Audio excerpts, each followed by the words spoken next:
Arlene Foster suggested the EU Brexit negotiator did not respect the Unionist position for the future of Northern Ireland, and was not acting as an honest broker during talks.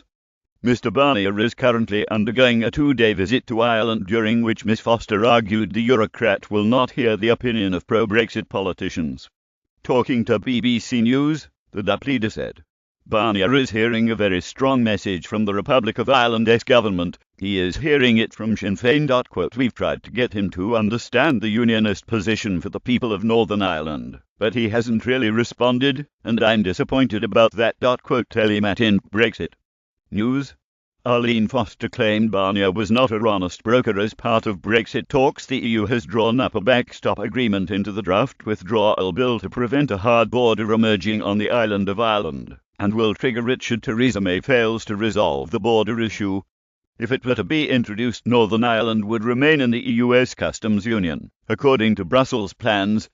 But Ms. Foster dismissed suggestions Belfast might have to accept a different agreement compared to the rest of the UK, saying Northern Ireland will remain united to London.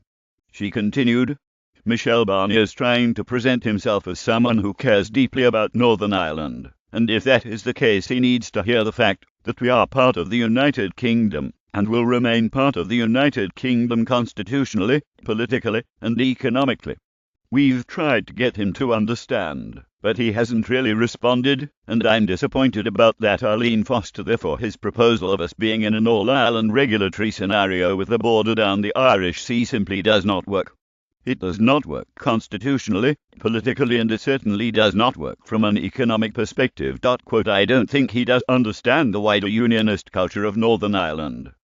He is hearing a very strong message from the Republic of Ireland's government. He is hearing it from Sinn Féin. Mr. Barnier last week urged Mrs. May and her team of negotiators to come up with its vision for the future, even if it means adapting her Brexit red lines, in order to find a solution to the Irish border question. The Frenchman said Brussels' work is done with the Irish border, an issue which has plagued Brexit negotiations between the UK and EU since they began.